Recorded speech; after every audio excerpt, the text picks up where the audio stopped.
Hello and welcome to The Update. I'm Georgia Hawkins. The federal government admits the latest interest rate hike was expected but will still hurt.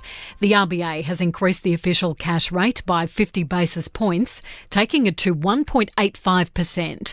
Treasurer Jim Chalmers has told Parliament for someone with a $500,000 mortgage, it means an extra $140 a month. Families will now have to make more hard decisions about how to balance the household budget in the face of other pressures like higher grocery prices and higher power prices and the costs of other essentials. Aged care is set to be overhauled with new reforms passing through Parliament.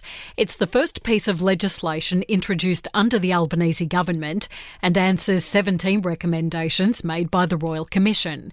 As well as a new funding model, it will also see facilities subject to a star rating, compelling them to improve services. The Greens are divided over whether to support the federal government's climate change bill.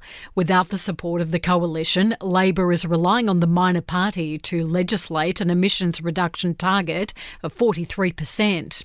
But some MPs don't believe the target goes far enough, while others argue it's better than nothing.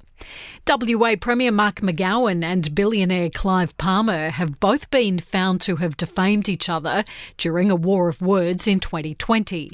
But the federal court has found the damage suffered by the parties was minor and the proceedings a waste of the court's time.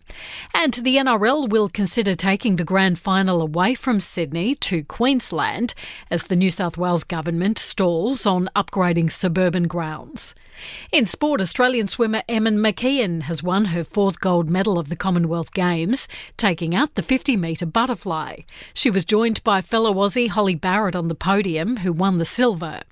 West Coast Eagles great Josh Kennedy has announced this weekend's AFL match against Adelaide will be his last. And two-time A-League winning coach Ernie Merrick has joined Football Australia in a new technical role.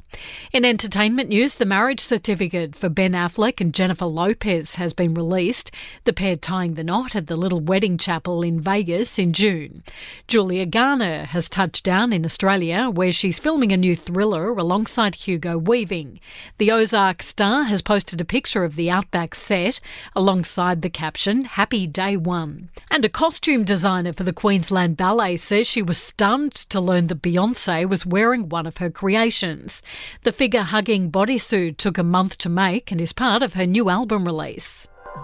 And that's the latest from the Nova Podcast news team. We'll have another episode of The Update for you tomorrow.